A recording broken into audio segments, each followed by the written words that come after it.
orang tua saya membawa saya ke rumah sakit 3 kali. Semenjak mau menginjak dunia SMA, orang tua saya suruh berhenti. Semangat pagi, para sahabat Indonesia dimanapun Anda berada.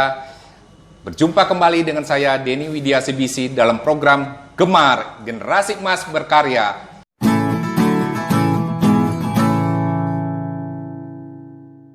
Hari ini saya berada di kota Bandung, tepatnya di Cafe Last Drop, Taman Kopo Indah, TKI 3, Blok E.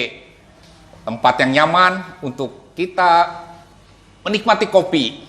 Silakan bagi Anda yang berada di Bandung atau sedang berkunjung ke Bandung untuk mampir di Last Drop Coffee Shop di Taman Kopo Indah 3. Hari ini saya ditemani oleh seorang atlet selam yang meraih banyak prestasi, kemarin meraih emas di PON Papua tahun lalu.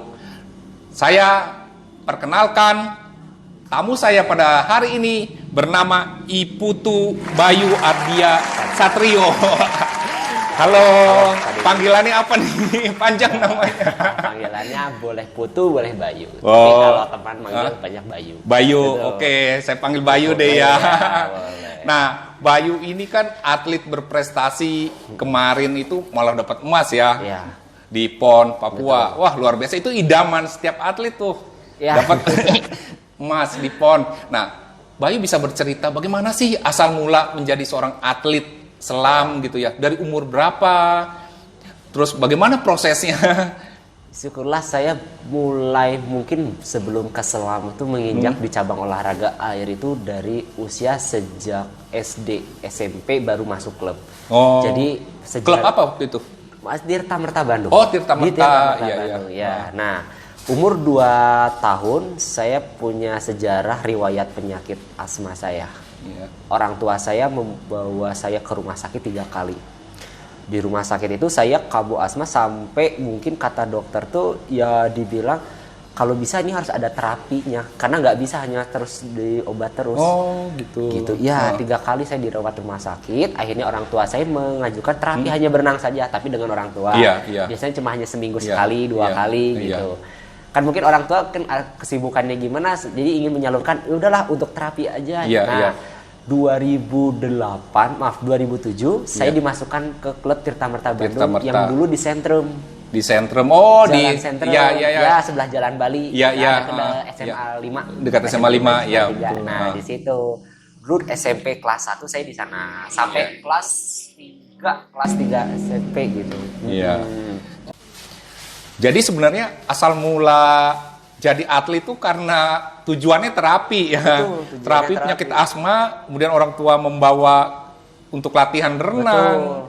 Sehingga waktu itu yang nggak kepikir nggak sih sebenarnya untuk jadi atlet? Nggak kepikir, orang tua Nggak juga kepikir. nggak mikir. Orang tua juga nggak kepikir ya. Cuma hanya ingin ya udah salurkan yang penting terapi, ada terapi asmanya untuk biar nggak terlalu kambuh lagi. Akhirnya orang tua ya udah ikut dulu tuh karena masih kelas dasar, Iya. saya masih ikut di renang, belum ke selam. Iya, Masih di renang, kelas dasar tuh cuma seminggu 3 kali. Iya. Nah, masih ikut dasar, ikut perlombaan renang dulu Iya. masih KU 4, KU 3 Oh. masih ikut Iya, gitu. Kelas 1, kelas 2, kelas 3 SMP, ini kelas 7, 8, 9. Semenjak mau menginjak dunia SMA, orang tua saya suruh berhenti. Oh. Karena berarti mungkin karena dulu ada faktor masalah ekonomi orang Iya, tua juga, iya. terus karena orang tua juga ya udah fokus untuk ke sekolah dulu aja. Iya. Siapa tahu kamu mau kemana itunya. Ya, oke. Iya. Dan selama 3 tahun saya vakum dari 2010 sampai 2013. Oh. 2013 menginjak masuk mahasiswa. Saya di Universitas Pendidikan Indonesia. Iya. Syukurlah saya keterima di FVOK. Iya. Di FVOK UPI ya. di UPI, terus masuk di jurusan kepelatihan olahraga. Iya. Saya masuk lagi terjun ke dunia air lagi. Cuma saya dulu belum ke TM lagi. Ya, dari FVOK saya syukurlah keterima di kepelatihan olahraga. Iya. Nah, dari kepelatihan olahraga itu saya baru terjun lagi. Tapi kan karena udah saya di Tirta Merta udah lama. Iya. Tirta Merta tuh tahun 2009 sempat jadi nggak di Sentrum mencar. Di Iya. Sabuga ada, di UPI ada. Oh. Nah, di situ saya gabung lagi ke akuatik. Oh, Di akuatik Ciamplas ya dulu kalau nggak salah. Bukan. Iya dulu di Ambla. Nah, tapi saya UKM di UKM Oh, UPI. di UPI. Ya, kayak Ya. eskulnya di kampus saya Iya. ikut lagi. 2014 saya ngikuti kejuaraan Liga Mahasiswa di UPI. Iya. 2000 Itu masih renang. Masih Masih renang. renang. Nah, Ada rencana diskusi dengan orang tua Iya. dulu. Kepilihan saya itu dulu dua pilihan. Wah, di renang kayaknya sudah tidak memungkinkan lagi untuk mengejar karena kan Iya. waktu itu 3 tahun vakum Iya, belum lama vakum. lagi. Yaudah mau kemana? Ada pilihannya 2 dulu. Iya. Polo air atau selam.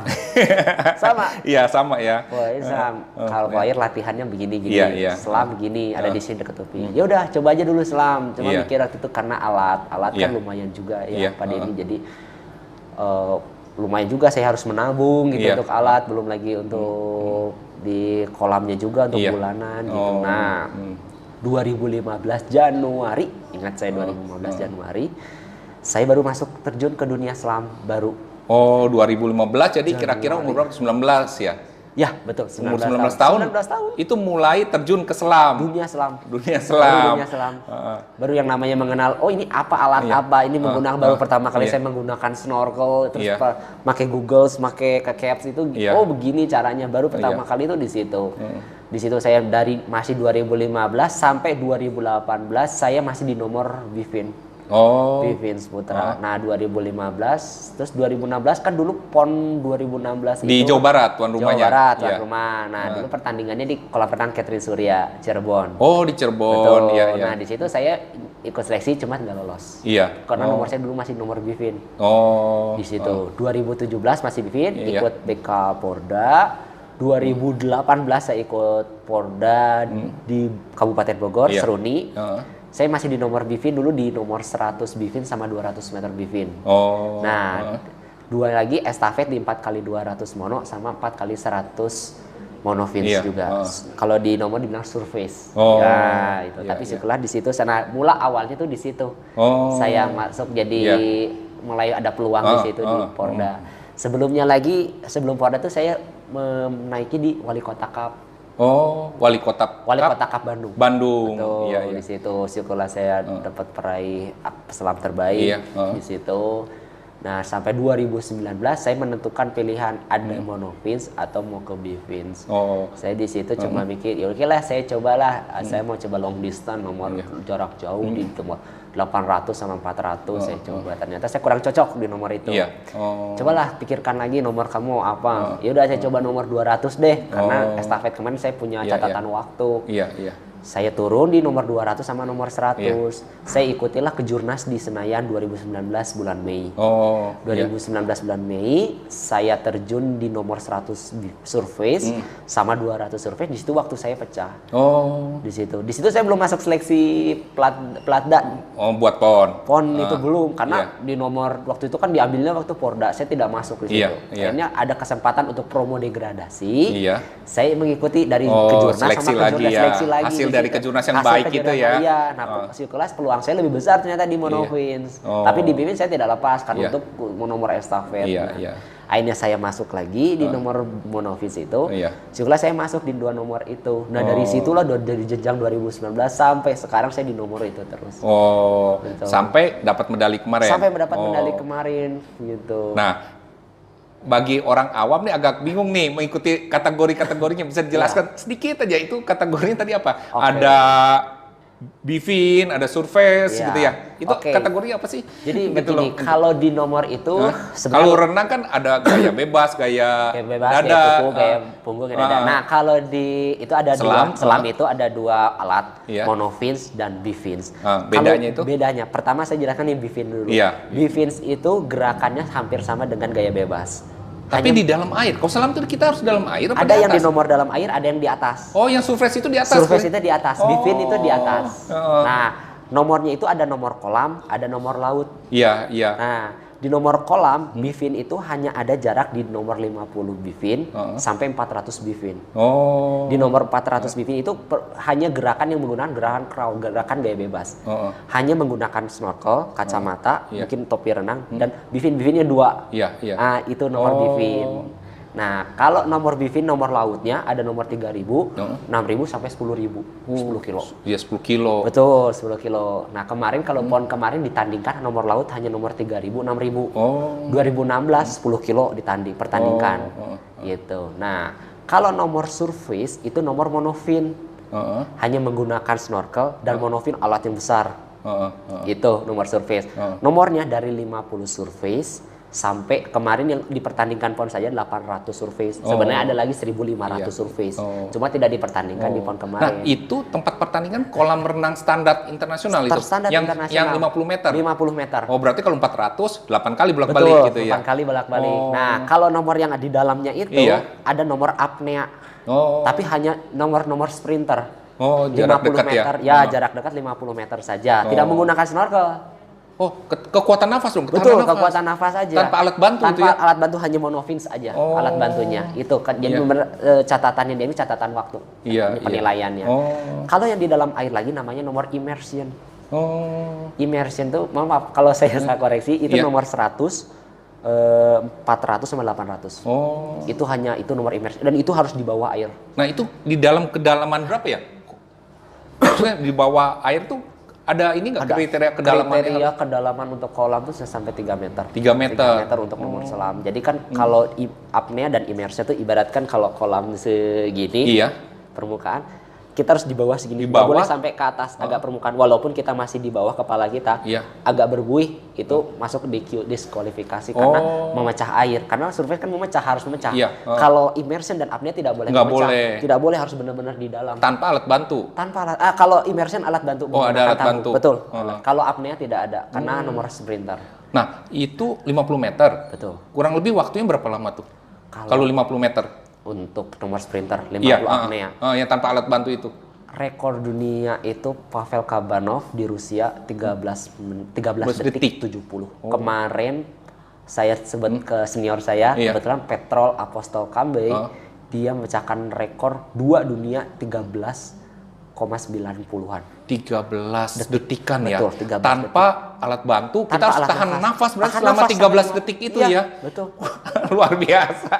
13 detik itu. Nah, itu kan sedangkan orang yang asma itu nafasnya nggak terganggu kan pernafasannya ya. Betul. Nah, justru bagaimana tuh tadi proses yang sakit asma sekarang setelah ikut selam apakah sembuh asmanya? Kalau asma sembuh, cuma untuk sesak udah enggak, ya di situ. Tapi ada perubahan ini ada perubahan karena kan dilatih kan mungkin untuk menahan nafas, mengatur nafas dari start underwater perbaikan. Itu kan mempengaruhi sekali di situ kan melatih paru-paru saya kebetulan di situ. Nah, di situ jadi saya bersyukurnya karena dunia selam dan renang ini saya kebantu dari asma ini. Gitu. Jadi sekarang keadaannya lebih sehat lah ya. Betul. Ya, syukur. Nah, ya itulah luar biasa. Sebenarnya tujuan utama tuh untuk terapis, tapi malah bisa berprestasi. Gitu. Kadang-kadang kita hidup nggak pernah tahu ya. Iya. Gitu. Nah, tapi ketika kita jalani dengan sungguh-sungguh, malah kita bisa mendapatkan prestasi yang luar biasa ya. Betul. Waduh, luar biasa nih. Tamu saya Bayu ini bisa mendapatkan prestasi emas di PON itu suatu kebanggaan lah bagi seorang atlet ini. Nah, sekarang bagaimana proses latihannya Bayu? Selam ini, apakah Bayu melakukan latihan itu setiap hari atau menjelang kejuaraan aja atau ada frekuensi tertentu?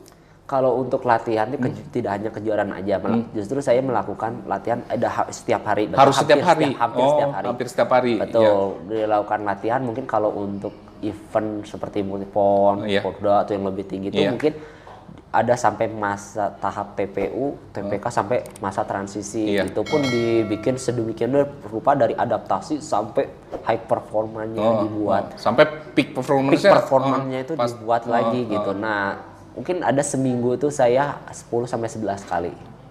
Seminggu latihan. 10 sampai 11 kali. Betul. Berarti satu hari bisa 2 kali ya? Betul. Oh, luar biasa. Pagi sore gitu. Iya. Berapa lama setiap latihan itu? Kalau pagi saya mulai dari jam 5 pagi. Jam 5 beres tuh jam 7 atau setengah 8. Oh, sekitar 2 sampai 2,5 jam ya. Sore juga begitu? Sore juga begitu. Latihan tapi imbanginnya jadi tidak hanya air semua. Nah, tapi ada daratnya. Ada latihan fisiknya juga. Latihan fisiknya juga. Betul. Nah, apa? Latihan fisik gym atau latihan apa? Gym ya, betul. Weight training, kita lakukan weight training juga, stabilisasi semua dan lebih ke gym sih karena penguatan, lebih Iya, ke penguatan otot-otot ya.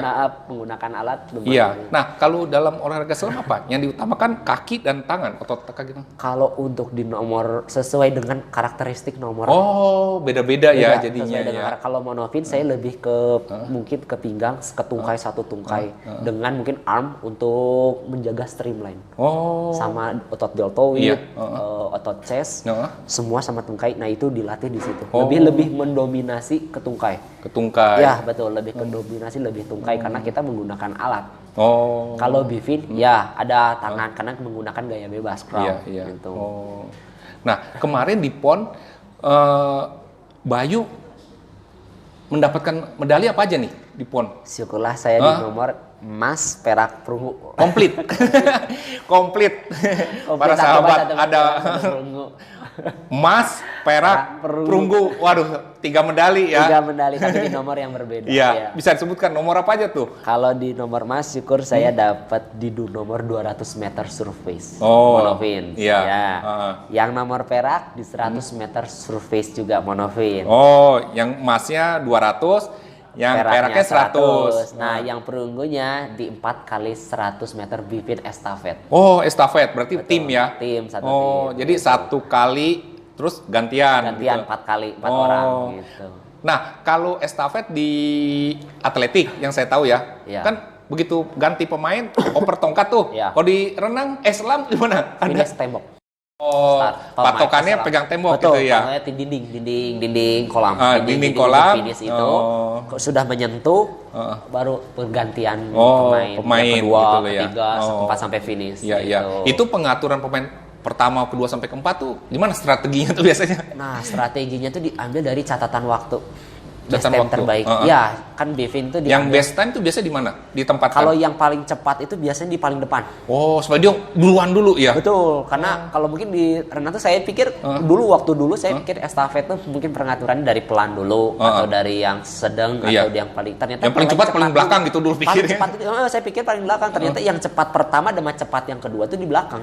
Oh. Kemarin kalau strategi kemarin tuh kita yang paling cepatnya dulu. Di depan. Di depan dan waktu itu seleksinya tahun 2020 di Cirebon. Oh. Untuk nomor Bevin itu diambil. Kebetulan 4 itu saya diambil. Iya. No, waktu best time-nya catatan dari 45 detik, 45, Iya. 46, 46. Oh, ya waktunya sebenarnya beda-beda tipis lah ya. beda-beda tipis gitu. Cuma diambil ya udahlah saya Iya. memungkinkan untuk ambil dari database aja Iya. kemarin. Oke, diatur strateginya seperti ini Iya. yang dari paling cepat baru paling ke paling belakang. Oh.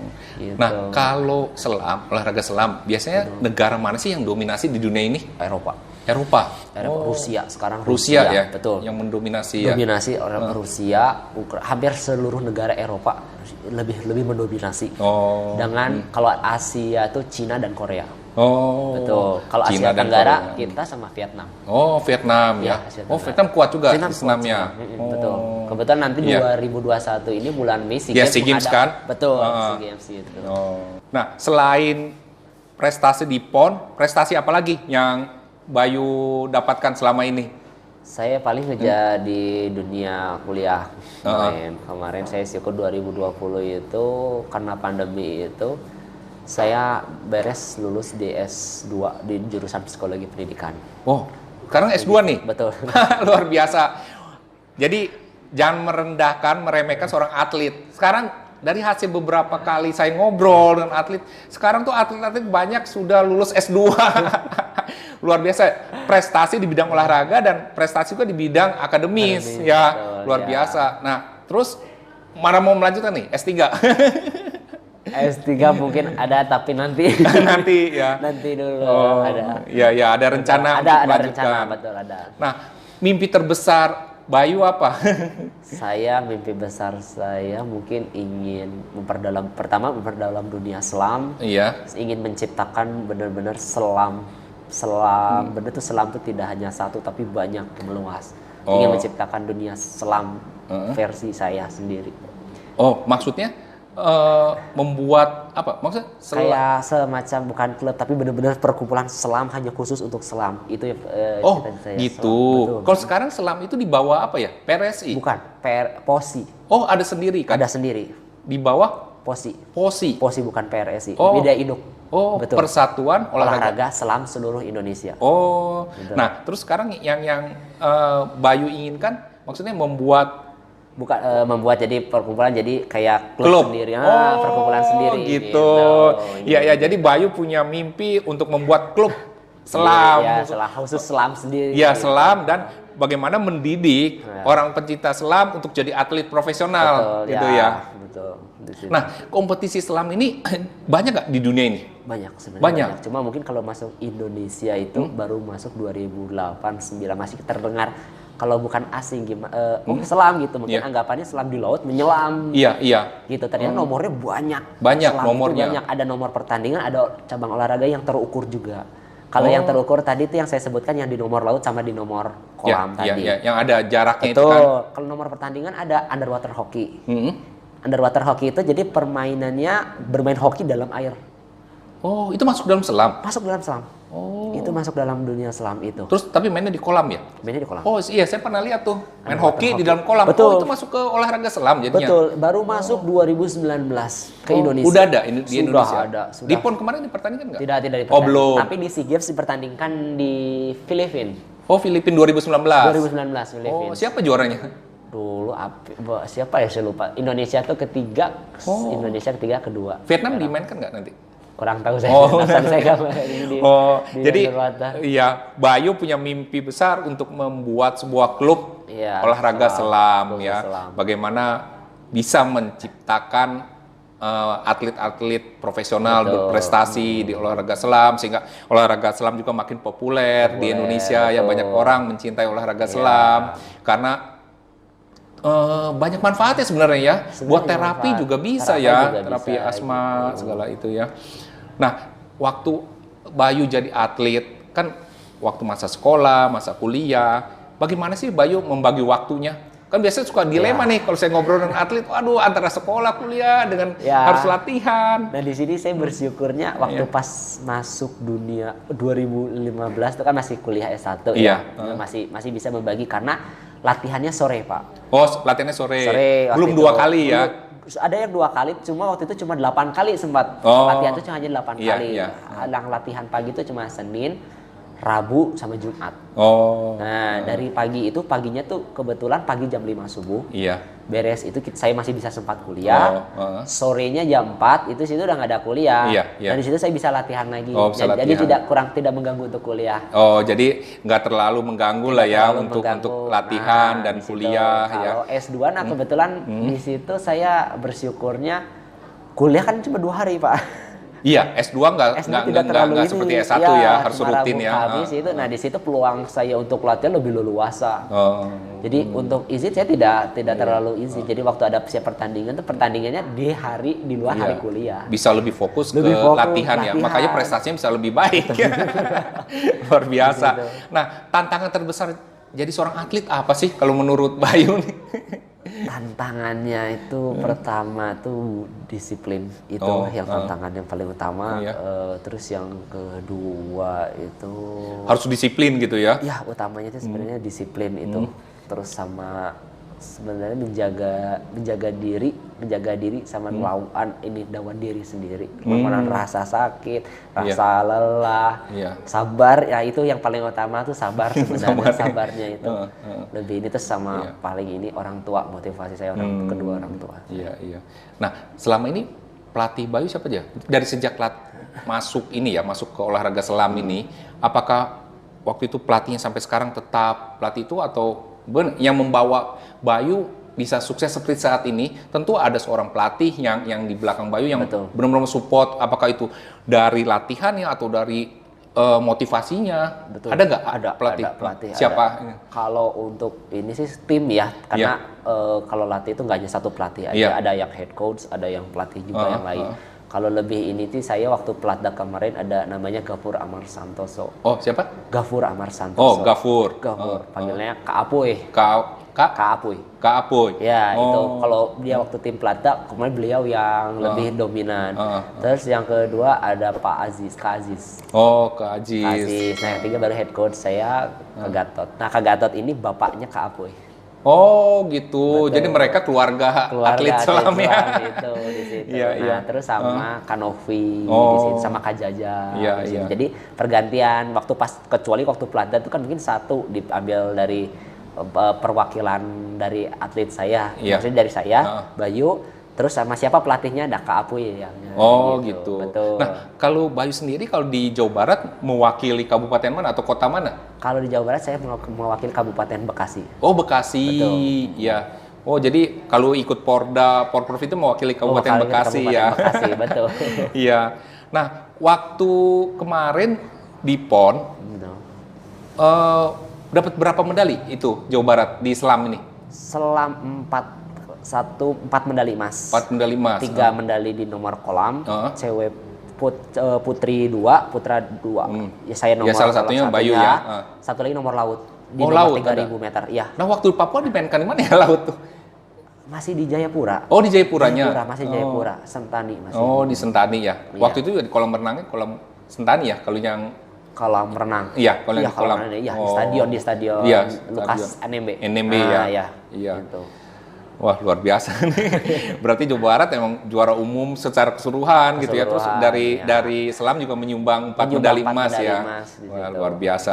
Nah sekarang bagaimana pesan-pesan dari Bayu kepada anak-anak muda di Indonesia, generasi emas yang mereka mungkin yang saat ini belum tahu tujuan hidupnya, mereka yang merasa, waduh saya hidup tuh buat apa sih gitu loh.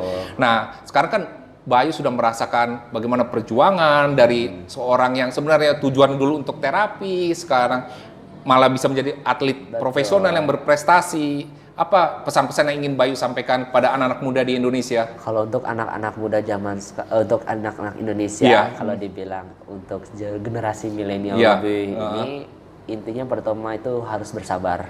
Ya, harus bersabar. Betul, karena utamanya itu bersabarnya itu, karena apapun yang kita lakukan itu tidak semuanya instan. Iya. Kan, Tapi sekarang kebanyakan anak muda maunya instan. ya, anak tuh pengennya instan gitu, semuanya tidak mau prosesnya. Nggak mau gitu. prosesnya, Nah, ya. di situ tuh memang harus sabar melalui prosesnya, rintangannya. Mungkin Iya. kadang-kadang rencana kita tuh, oh ya kayaknya sejajar, tapi rencana yang Maha Kuasa tuh berbeda. Iya, bisa berbeda. Berbeda likak-likuk. Nah, likak-likuknya itu menjadikan kekuatan buat kita Iya. untuk mencapai ke Benar. depannya. Kita harus sabar. Harus sabar. Menikmati prosesnya Menikmati itu ya. prosesnya itu. Kadang kayak latihan tuh tidak mungkin saya kondisi saya prima terus. Iya, iya. Karena kondisi saya seperti ini, tapi pada saat latihan tiba-tiba Iya. tidak Iya, bisa lagi udah drop atau lagi lagi apa. nggak on fire, Iya. lagi off fire gitu. Nah, di situ mungkin tantangan Iya. kita buat untuk menuju ke itu tuh apakah kita bisa mau melewati atau Iya. tidak. Di situ Iya. sih sebenarnya tantangan yang lebih mungkin hal yang kecil sebenarnya, Iya, hal yang kecil. Terus melatih kebiasaan-kebiasaan yang mungkin memperbaiki dari kebiasaan yang kurang baik menjadi Iya. baik. Perbaiki dari ada yang waktu itu saya baca Atomic Habit. Iya. Atomic Habit yang kebiasaan 1% bisa mengubah sampai masa depan. Jadi Iya. kayak ibaratnya investasi. Iya. Investasi jangka panjang. Jangka gitu. panjang. Kayak seperti hal yang kecil, kita bangun tidur, merapikan tempat Iya. tidur. Itu mungkin hal yang kecil Iya. mungkin. Tapi itu ternyata efeknya sangat lebih besar untuk kedepannya. Kedepannya ya. Iya gitu. Jadi kalau saya sebagai atlet mungkin latihan, mungkin harus latihan aja. Nah, di latihan itu kan di situ tidak hanya latihan fisik, di situ ada mental, ada pola hidup, gaya hidup. Nah, di situ mungkin kita perhatikan lebih ke prosesnya.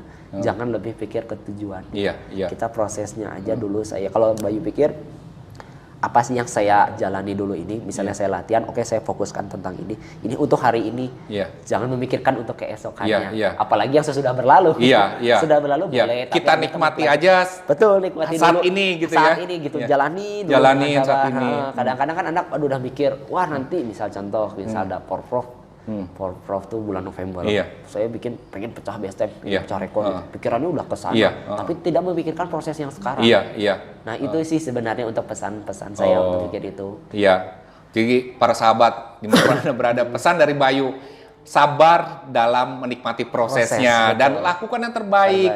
Ubah kebiasaan Anda yang sekecil apapun jadi kebiasaan yang baik gitu ya. Iya. Karena itu dampaknya akan luar Dampaknya biasa sangat ketika luar biasa. nanti gitu loh. Memang saat ini kelihatannya hal-hal sepele, tapi ketika kita lakukan hal-hal baik dari sekarang, itu akan berdampak luar biasa nantinya. Betul, iya. Ya, itu pesan-pesan dari Bayu. Nah, sekarang pertanyaan terakhir Bayu.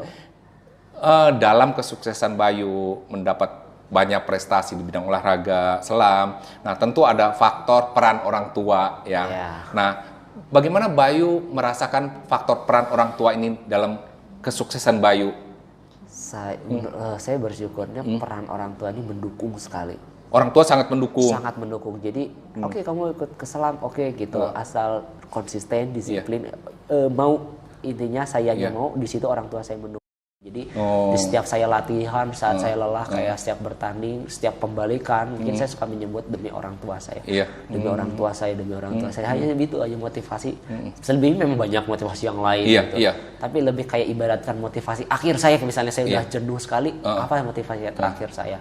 Saya melihat orang tua saya di situ.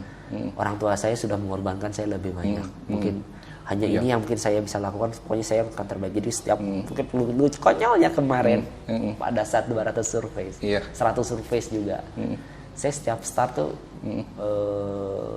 alat saya di belakang start itu saya bicara dalam hati, bicara dengan alat, ibaratkan alat ini hidup.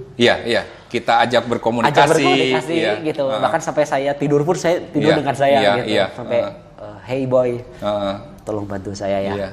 Saya di lintasan 5. Saya turun di nomor 1 surface. Mohon maaf kalau memang kamu rusak. Saya bilang karena saya akan menggunakannya dengan intensitas yang paling tinggi. Saya cuma gitu, tolong mohon bantuan saya. Saya diturun di nomor 100 surface dan nomor 200 dan begini begitu. Tolong mohon bantuannya. Nah pada saat start mungkin yang biasa adrenalin, deg-degan, cemas. Itu ya semua ya kita, walaupun kita sering bertanding tetap aja ada perasaan itu ya. Perasaan itu tuh nggak hilang-hilang. Nggak hilang kan. Saya udah ngatur nafas gimana pun, gimana kendalikan itu jangan sampai ada kesalahan sedikit pun di situ. Nah, pada saat saya start underwater, surface permukaan, nah ada garis T itu di situ saya nyebutkan dulu demi mama papa saya. Balikan, baru underwater di situ udah jadi all out lagi di situ segimanapun. Benar-benar on fire itu. Nah, di situ motivasi aja. Dari dalam itu ya luar biasa. Dari situ. Nah 200 juga begitu. Kebetulan saya orang pelatih saya nggak ngelihat, memang karena pelatih nggak boleh melihat teman kamu, karena kalau kamu melihat musuh kamu, yang ada kamu tidak menjadi dirimu sendiri. Harus fokus saja ya. Harus fokus, terkecuali pembalikan mungkin itu buat kesempatan buat kamu. Nah pembalikan saya ada jadi 50 pertama, jadi pas susul pas salib 200 itu 50 ketiga tuh saya disusul, saya nggak tahu 50 pas pembalikan terakhir itu nah saya menyebutkan orang tuh pas yang ngeliat ngebalik udah di setengah badan musuh saya di situ balik udah saya nggak mikir fokus apa lagi, saya nggak mukul pikir teknik, saya cuma maksimal udah saya all out di situ. Di situ udah pas saya finish ngeliat udah finish. Terus saya ngeliat tribun gini, waduh gitu. Luar biasa. Saya cuma gini ke satu gitu. Nah, apa perasaannya saat itu? Luar biasa. Menangis waktu itu. Ada saya di situ lagi, terus di situ nggak pernah, karena 2016 saya sebagai penonton, cuma melihat, begitu, gimana sih rasanya di podium tuh, lihat gitu ya senior gitu. Ternyata seperti ini gitu. Sampai dinyanyikan lagu Bagimu Negeri, dia penggalungan medali. Ya rasanya luar biasa banget gitu di situ, karena ya perjuangan kayak kemarin gitu ada tantangannya gitu. Saya bersyukur sekarang, bersyukur di situ. Terharu gitu ya. Terharu gitu di situ. Kebetulan orang tua mama saya ulang tahun, saya nggak bisa ngasihin kado apa-apa. Saya cuma bisa berikan medali emas di situ. Kado buat orang tua, buat mama adalah medali emas. Di situ. Nah, orang tua benar-benar sangat support ya. Ada ingin Bayu sampaikan pada orang tua? Silakan. Mungkin nanti kan video ini ditonton juga oleh orang tua. Untuk orang tua saya, papa, mama, saya bersyukur sekali, terima kasih atas dukungannya. Apapun itu, sampai belain mungkin ya kasarnya sudah membela-belain ya, ibaratkan mengorbankan segalanya demi Bayu. Saya doakan selalu sehat selalu, sukses juga, dan saya tetap menjadi orang tua yang sampai mendukung Bayu sampai seterusnya. Gitu. Amin ya. Ya banyak ini ya pengorbanan dari orang tua, waktu, tenaga, biaya juga ya. Betul. Ya sampai Bayu sukses seperti saat ini ya. Para sahabat, berarti Anda yang menonton video ini, anak-anak muda, kalian harus menghormati orang tua kalian. Bagaimana orang tua kalian membimbing kalian, mendukung kalian dalam aktivitas kalian, dan para orang tua, bagaimana kalian mendukung anak Anda, dan anak Anda telah membuktikan mungkin banyak prestasi. Kalau anak Anda juga belum prestasi, banggalah tetap dengan mereka gitu loh. Karena setiap manusia, setiap orang berbeda, unik, punya jalan hidupnya masing-masing. Bagi Anda yang menyukai video ini, silakan subscribe, like, dan berikan komen, dan tolong share video ini kepada anak-anak muda di Indonesia, sehingga makin banyak anak muda yang terinspirasi oleh cerita-cerita dari para narasumber saya, anak-anak muda yang berprestasi dan berkarya bagi sesama. Saya akan akhiri video ini dengan semangat pagi. Terima kasih Bayu. Terima kasih Pak Denny udah juga. ngobrol-ngobrol. Siap.